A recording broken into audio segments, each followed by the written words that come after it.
Emily Jackson's fingers trembled as she adjusted the volume on her sound system. The bass-heavy music pulsed through the speakers, filling her Chicago apartment with an energy she had carefully crafted.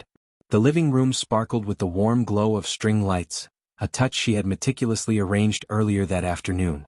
As a professional event planner, her expertise was evident in every detail, from the artfully arranged cheese platters to the strategic placement of throw pillows on her modern sectional sofa. She stepped back, surveying her work with a quiet satisfaction. "Perfect," she murmured to herself, her eyes scanning the room.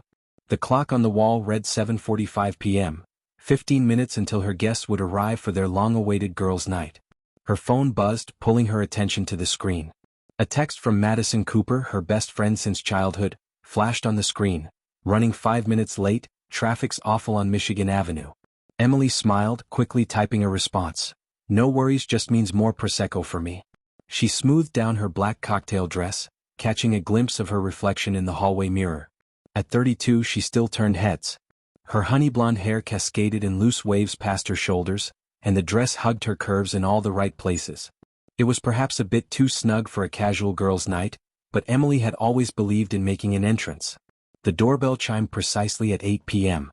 She opened the door to reveal Olivia, her colleague, clutching a bottle of wine and wearing an apologetic smile. "I know you said not to bring anything, but I couldn't help myself," Olivia said, her voice laced with a familiar warmth. Emily laughed, pulling her friend into a hug. Come in, come in." Within the hour, her apartment buzzed with the energy of 8 women, all professionals in their early 30s, each clutching drinks and swapping stories about their hectic weeks. Madison arrived last, dressed in dark jeans and a flowing top, her practical nurse's demeanor softened by the glass of wine Emily immediately pressed into her hand. "You've outdone yourself," Madison said, her dark eyes scanning the room. "Though I'm not surprised. When have you ever done anything halfway?" Emily clinked her glass against Madison's, a playful smile tugging at her lips. Life's too short for halfway measures. As the evening wore on, the wine flowed freely, and Emily found herself drinking more than usual. Every time her glass emptied, someone was there to fill it again. The music grew louder, the laughter more boisterous, and the stories more intimate. Around 11, Olivia's phone buzzed, cutting through the buzz of conversation. "Oh my God, guys. Remember that S.E. Bender from last weekend? His friend Tyler is having a party nearby and invited us over," she exclaimed. A chorus of excited squeals filled the room. Emily hesitated, her thoughts drifting to Adam at home with their daughter, Ava. He'd been working late recently, his mind consumed by coding projects. Their conversations had become shorter, more curt, and the thought of his distant behavior over the past few months caused a knot to form in her stomach. But then her hand instinctively reached for her glass, draining it. "Let's do it," she declared, ignoring Madison's concerned glance. "This party is just getting started." The group piled into ride shares, giggling and swaying as they made their way to the next destination. The city lights blurred past Emily's window as she found herself squished between Olivia and a woman she had just met, named Sarah. Tyler's apartment was already packed with people when they arrived. The host, a tall, dark-haired man with a smirk, greeted them at the door. His eyes lingered on Emily a bit too long for comfort. "Ladies, welcome to the real party," he said, ushering them inside. "Drinks are in the kitchen. Make yourselves at home." Madison grabbed Emily's arm as they made their way through the crowd. "Maybe we should call it a night. You've had quite a bit to drink." Emily shrugged off her friend's concern. "Don't be such a nurse, I'm fine. Besides, when's the last time we had this much fun?" She made her way to the kitchen where Tyler was mixing drinks. Next to him stood another man, Nick, who soon introduced himself with kind eyes and a smile that sent a flutter through Emily's chest, the kind she hadn't felt in months. "What's your poison?" Nick asked, holding up a bottle of top-shelf vodka. "Surprise me," Emily replied, leaning against the counter, acutely aware of how her dress had ridden up slightly, how Nick's gaze seemed to linger on her. The next hour passed in a blur of drinks and dancing. Emily found herself gravitating toward Nick, their bodies drawing closer with each song.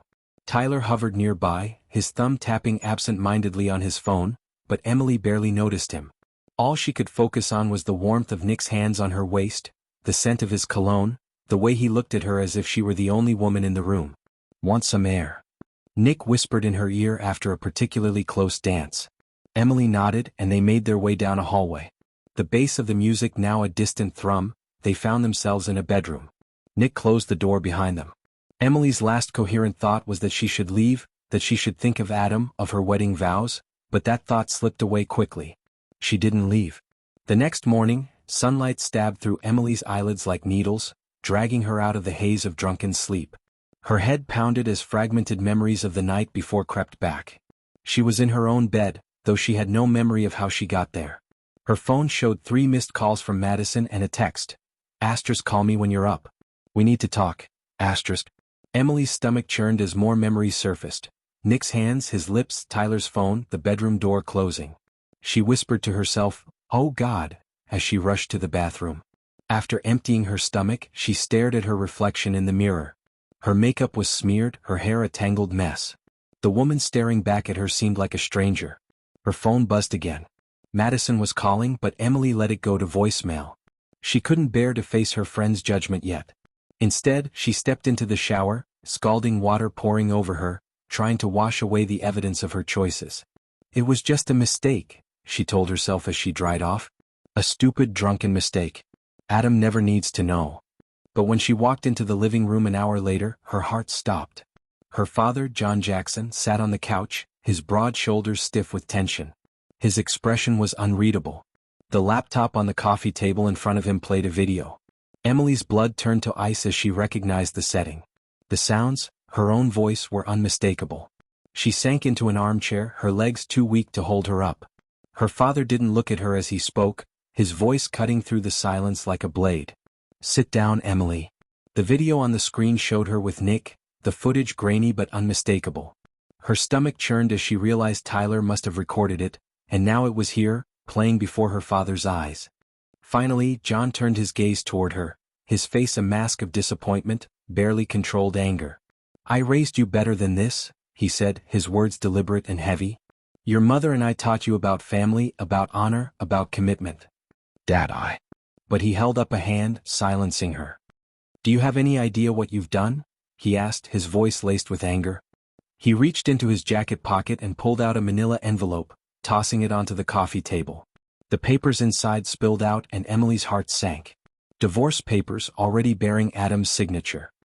"He's gone," John said, his imposing frame casting a shadow over her. "Adam took Ava to his parents' house.